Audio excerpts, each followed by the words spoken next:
নমস্কার। আজকে আমাদের আলোচনার বিষয় হলো কেমিস্ট্রির লাস্ট মিনিট প্রিপারেশনের কিছু টিপস নিয়ে। তো কেমিস্ট্রি নিয়ে তোমরা সাধারণত খুব ভয় পাও এবং ভাবো যে কিভাবে কেমিস্ট্রি সাবজেক্টটাকে তোমরা ভালো করে পড়াশোনা করে রপ্ত করবে। দেখো, জেন পাসের পেপার মানে 125 নম্বরের মধ্যে 25 নম্বর কেমিস্ট্রিতে থাকলেও 25 নম্বর তো ভালো করে পেতে হবে। সে 25 মার্কসের মধ্যে আমাদের চেষ্টা করতে হবে কত ভালো মার্কস তোমরা পেতে পারো। তো আজকে আমাদের এই আলোচনার মধ্যে রয়েছেন doctor Sebanti Mukherjee, associate professor of Nopany institute of health care studies. আজকে আমরা এখানে এসেছি একটুখানি যারা পরীক্ষার জন্য প্রিপারেশন নিচ্ছ, কেমিস্ট্রি যদিও খুব কম আছে, তবু যেটুকু খুব সহজে একটু সহজভাবে পড়লে তোমরা ভালো মার্কস স্কোর করতে পারবে, সেরকম আমি প্রজিতকে জিজ্ঞাসা করছি। প্রজিত, তুমি তো পড়েছিলে, তো তুমি ঠিক কীভাবে কেমিস্ট্রি পার্টটা কত সহজে, বা তুমি একটু এখনকার ওদের একটু বলো ওরা কিভাবে তৈরি হবে, তুমি যেভাবে তুমি করেছো বলো। আমি অর্গানিক কেমিস্ট্রি থেকে আইউপ্যাক নোমেনক্লেচার পড়েছি। তার মধ্যে যেরকম অ্যালকিন, অ্যালকাইন, অ্যালকেন এবং তার ফাংশনাল গ্রুপসগুলো পড়ে অনেকটাই হেল্প পেয়েছি। তাছাড়াও আচ্ছা, কমন যেরকম আমি বলবো, যারা অর্গানিক কেমিস্ট্রিটা পড়ছো, অনেকেই অনেক সময় অর্গানিক কেমিস্ট্রিতে একটু ভয় পাও, কিন্তু অর্গানিক কেমিস্ট্রিতে কতগুলো জেনারেল রুল আছে। যেমন ও বললো অ্যালকিন, অ্যালকাইন বা ফাংশনাল গ্রুপগুলো যখন আসবে, জেনারেল ফাংশনাল গ্রুপগুলোর তাদের প্রপার্টিসগুলো পড়ে নিলে, তো তারপরে দেখবে যে সেই জায়গায় ফেললে সবগুলোই একে একে পারছো। যেরকম ধরো ফর্মালডিহাইড, অ্যাসিটালডিহাইড বা অন্য কিছু থাকে, সেটা অক্সিডেশন করলে অ্যাসিড হবে, রিডাকশন করলে অ্যালকাহল হবে। এই বেসিক জায়গাটা যদি মনে রাখতে পারো, তাহলে পরে দেখবে ব্যাপারটা খুব সহজ হয়ে যাবে আর কি। মানে ভয় পাওয়ার মতো কিছু নেই, মানে প্রথমেই খুব কমপ্লিকেটেড করে পড়বে না, খুব জেনারেলভাবে পড়বে। যেরকম মারিয়া, একটু বলো তুমি কিভাবে পড়েছো।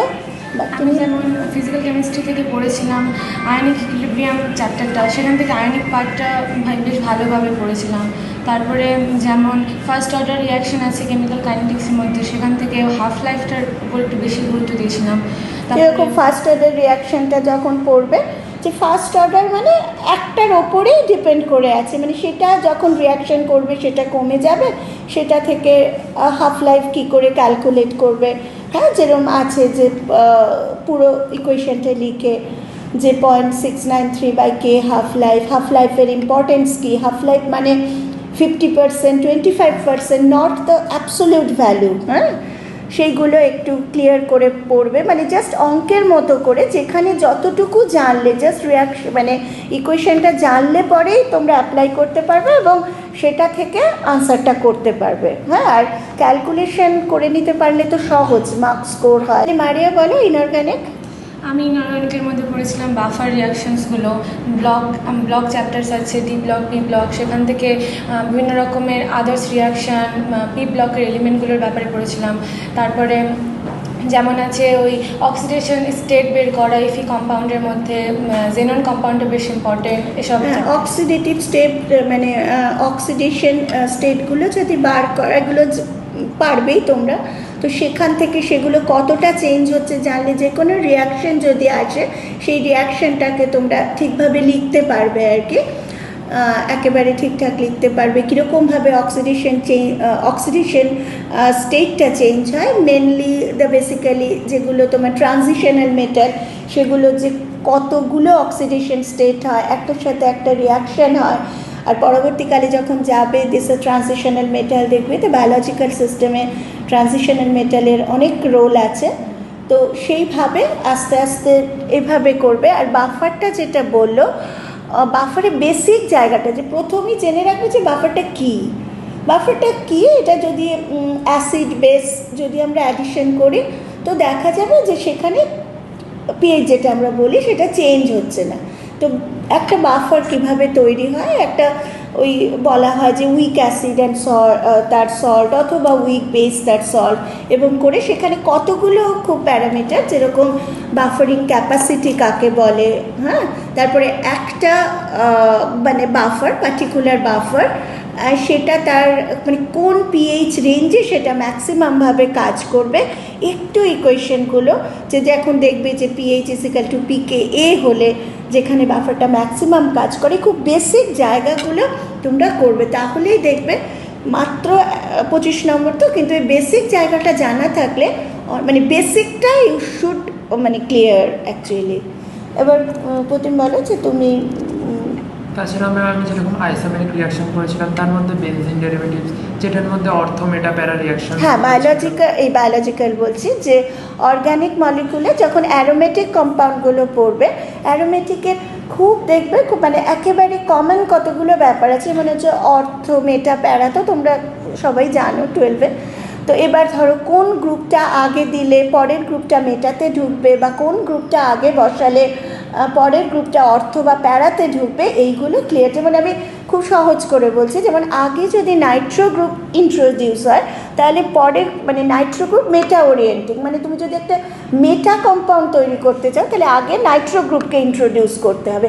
এই জিনিসগুলো একটু ক্লিয়ার করবে। আর আদার্স যেমন ধরো মিথাইল গ্রুপ, অ্যামিনো গ্রুপ, এগুলো আবার অর্থ প্যারা ওরিয়েন্টিং, তারপরে কোনটা থেকে কোনটা চেঞ্জ হয় এইগুলো একটু মনে রাখতে হবে। হ্যাঁ, এইভাবে একটু করবে। আর কিছু বলো তোমরা কি মানে পড়েছো, সেইগুলো যেমন করে তোমরা পড়েছো এগুলোই পড়ে মানে নাম্বার পাওয়া যায়, ভালো নাম্বার। তাছাড়া আমি reaction groups, reaction products, functional group properties, surface chemistry. Functional গ্রুপগুলো প্রত্যেকটা ফাংশনাল গ্রুপ জানবে। সারফেসে যেমন ডিফিউশন, অসমোসিস, অ্যাবজর্পশন, হ্যাঁ এগুলো খুব বেসিক জায়গা। মানে যেমন ধরো ডিফিউশনে মানে সলিউটটা মুভ করে, সেরকম অসমোসিসে সলভেন্টটা মুভ করে। এই জায়গাগুলো একটু করে ক্লিয়ার করবে, তাহলেই দেখবে এগুলো অনেক মানে সহজ হয়ে আসবে আর কি। হ্যাঁ, এইভাবে করবে। আর কিছু তোমরা বলো, যেরকম আছে থার্মোডাইনামিক্স পার্টটা খুব ইম্পর্টেন্ট। ইকুইলিব্রিয়াম পার্ট পড়ে। ইকুইলিব্রিয়াম, এই যে থার্মোডাইনামিক্স থেকে এই যে 3টে জিনিস আছে থার্মোডাইনামিক্সে, তোমাদের তো খুব বেশি না, ধরো enthalpy, entropy, gives free energy, এই জায়গাগুলো। এনট্রপি হচ্ছে ডিসঅর্ডারনেস, হ্যাঁ, তো কোনটা স্পন্টেনিয়াস হবে, হ্যাঁ যত যেমন ধরো ডেল জি ভ্যালু যত নেগেটিভ হবে তত স্পন্টেনিয়াস হবে। হ্যাঁ, আবার যখন 0-তে এসে যাবে তখন ইকুইলিব্রিয়ামে চলে আসবে। আর যদি পজিটিভ হয় তখন ইউ হ্যাভ টু মানে কোথাও না কোথাও থেকে তোমাকে এনার্জি দিয়ে রিয়াকশনটা পসিবল করাতে হবে। এখানে ওই সিস্টেম সারাউন্ডিংস ওইগুলো আছে, ওগুলো ওই আইসোলেটেড সিস্টেম, হ্যাঁ ওপেন সিস্টেম, এইগুলো একটুখানি বেসিক জায়গাটা যে ওখানে ম্যাটার এনার্জি দুটোই ট্রান্সফার হয় না, এই যেখানে শুধু এনার্জি ট্রান্সফার হয় কোনোটাই হয় না।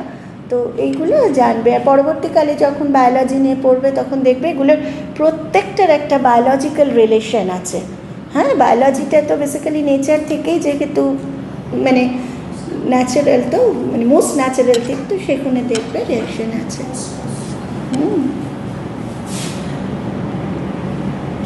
তো আমি তোমাদের সকলকেই বলবো যারা প্রিপারেশন নিচ্ছ 11-12-এর যে সিলেবাস আছে সেটাকেই যেটুকু আছে খুব বেসিক জায়গাটা ক্লিয়ার করা থাকবে, তাহলেই দেখবে যে তোমাদের ভয় পাওয়ার কিছু নেই, তোমরা ঠিক পারবে। এবং সেরকম হলে কেমিস্ট্রিটাতে খুব ভালো স্কোরই করতে পারবে। হ্যাঁ, তোমাদের ভালো হবে আগামী দিনে, এটাই আশা করি।